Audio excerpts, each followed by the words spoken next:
अब चाहे घर पर हो या ऑफिस में, दिन हो या रात, रील्स देखने का ट्रेंड तो जैसे सबके सिर चढ़कर बोल रहा है। लोग सोचते हैं बस एक दो रील देख लेते हैं, लेकिन फिर पता नहीं चलता कि कितने घंटे बीत जाते हैं। सोशल मीडिया की ये छोटी छोटी रील्स हमारे स्क्रीन टाइम को तो बढ़ा ही रही है, साथ ही आपकी हेल्थ पर भी इसका बुरा असर पड़ रहा है। बच्चों से लेकर बड़ों तक आंखों की दिक्कतें और फोकस करने की कमी जैसी कई समस्याएं सामने आ रही हैं। तो क्या वाकई में रील्स देखना हमारी आंखों के लिए खतरनाक हो सकता है, और क्या इसकी वजह से ड्राई आई सिंड्रोम के मामले बढ़ रहे हैं? चलिए जानते हैं एक्सपर्ट्स क्या कहते हैं इस पे। हमने देखा है कि आजकल बहुत सारे यंगस्टर्स ओपीडी में ड्राई आई सिम्टम्स के साथ आते हैं। उनका चश्मा बहुत जल्दी चेंज हो रहा है, किसी को थोड़ा स्क्विंटिंग भी होता है, मतलब दोनों आंखें सीधी नहीं लगती, थोड़ी सी तिरछी होती हैं। तो हमने एक्चुअली कुछ स्टडी किया देखने के लिए कि ऐसा क्यों हो रहा है। एंड उसमें हमने ये पाया है कि आजकल यंगस्टर्स जो है ना वो बहुत ज़्यादा स्क्रीन टाइम देखते हैं। And maximum times you will see that they watch दो शॉर्ट वीडियोस कॉल्ड रील्स, है ना। तो when we ask the youngsters कि क्यों देखते हैं आप इतना स्क्रीन टाइम, तो वो कहते हैं अरे ये तो हमारे लिए एक रिलैक्सेशन का मोड है, हमें जब रिलैक्स करना होता है तो हम ये वीडियोस देखते हैं और YouTube and various other social medias like TikTok, Facebook, and they think that their mind and brain is actually relaxing when they are watching this, but it is just the other way round.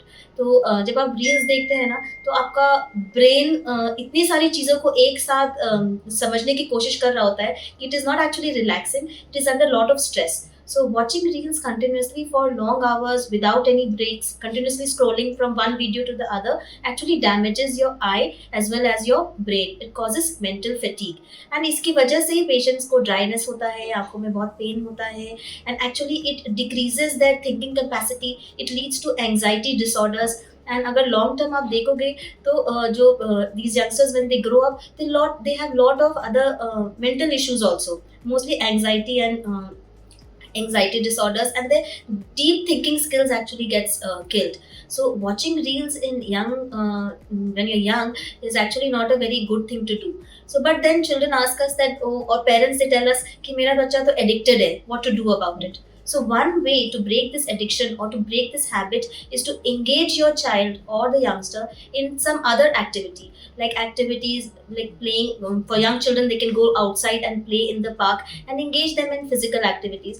Youngsters can choose activities according to their own hobbies, but we have to break the habit of watching these reels continuously, especially on our phone, especially at night after sleeping. जब हम सोने के लिए जाते हैं तो हमारी आदत होती है कि चलो हम 2 मिनट रील देख लेते हैं, और वो 2 मिनट से कब 2 घंटे हो जाते हैं पेशेंट को पता ही नहीं चलता है।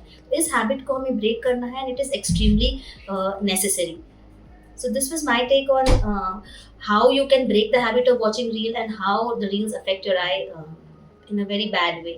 उम्मीद करते हैं डॉक्टर की बताई एडवाइस आप ज़रूर फॉलो करेंगे। कमेंट करके बताइए इस वीडियो को लेकर आपकी क्या राय है, और हेल्थ से जुड़े इस तरह की और भी वीडियोज़ के लिए लाइक एंड सब्सक्राइब करें healthsite.com।